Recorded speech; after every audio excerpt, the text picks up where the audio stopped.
and Senator Kennedy. Thank you, Mr. Chairman. Mr. Comey, have you ever heard the expression, power doesn't change people, it just unmasks them? No, I don't think so. How's your book coming? How many copies have you sold? I don't know, a lot. I have a new one coming out in January about the Justice Department. I hope that'll sell a lot too, but I don't know the numbers. You enjoy attention, don't you, Mr. Comey? I do not. I enjoy attention from my family. I do not enjoy being recognized in public and my B-list celebrity fame, which I hope will go away very soon. Well, I'll give you this. You have been an equal opportunity egotist. You have tried to screw both Trump and Clinton. Let's talk about Clinton first. When you were head of the FBI, you investigated Secretary Clinton and her emails and her server, did you not? An FBI team did while I was director, yes. And you concluded that there were no criminal violations, did you not? There were no violations that a reasonable prosecutor would pursue. But you didn't just issue a statement. You called a press conference. And you commented on her behavior. You said she was extremely careless, but in your opinion, there was no criminal intent. What were you thinking of? I mean, this is the Democratic nominee for President of the United States. Didn't you realize that could have an impact on the investigation? The investigation was ending at that point when I issued the summary of what we had concluded. I'm sorry, I misspoke. Didn't you realize that could have an impact on the election? Oh, potentially, sure. And I was trying to offer... I'm sorry, go ahead. I was trying to offer transparency about the justification for ending an investigation of intense interest to the American people in July 5th of 2016. Well, you gave us a full dose of transparency. 11 days before the election, you sent a letter to Congress saying, oh, never mind what I said in my press conference, my unprecedented press conference, I'm going to reopen the investigation, didn't you? Correct. I didn't say what you just said in the letter, but I told the chairs of the committees we were reopening the investigation to examine some additional material. And then a few days later, right before the election, you said, never mind. She didn't do anything. No, I said the examination was completed and it doesn't change our view. And we're not talking about a parking ticket here. We're talking about the Democratic nominee for President of the United States, the most powerful person in the free world. And you didn't think that would have an impact on the election? Oh, I knew it could potentially have an impact no matter what we did. And you don't like attention? Yes, both of those things are true at the same time. Sometimes you have to make hard decisions and you don't like attention. Let's talk about Trump. You didn't really care about Dr. Page, did you? You wanted Trump, didn't you? That is not accurate.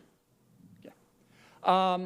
When you went and got these warrants to investigate Dr. Page that you don't remember much about, what did that allow you to do? Could you follow him around?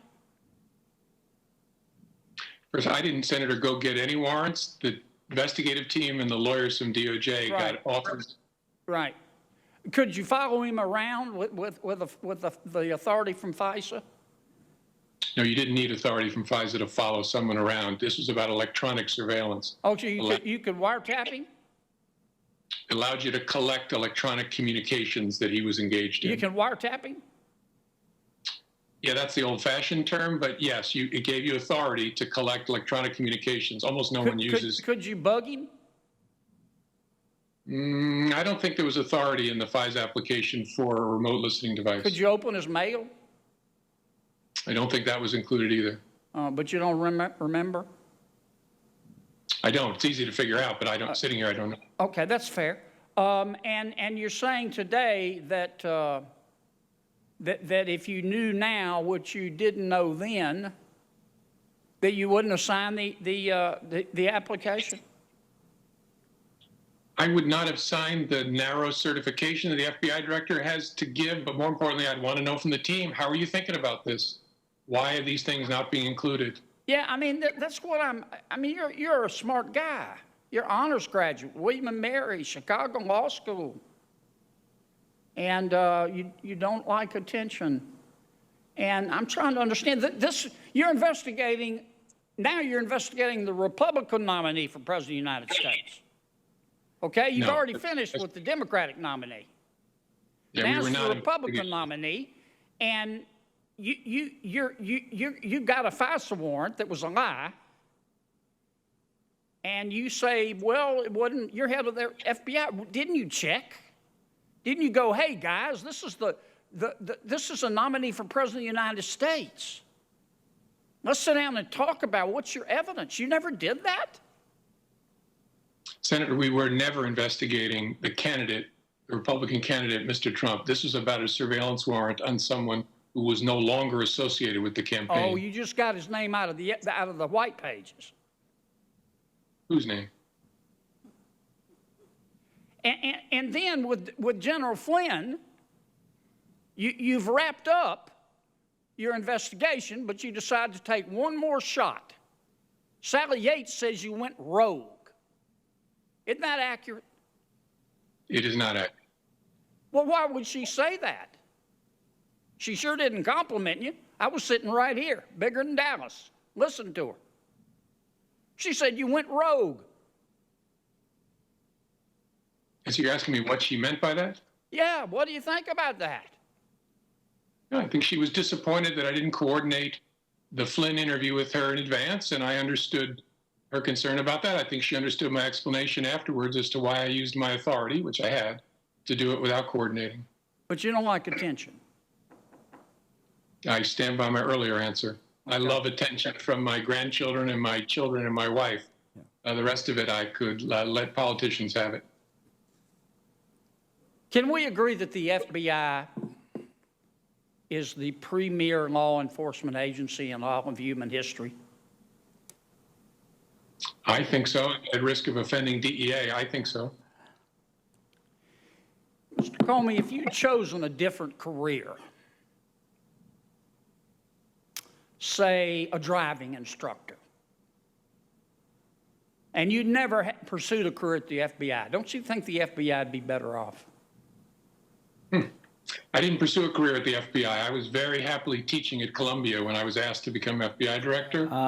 That's enough.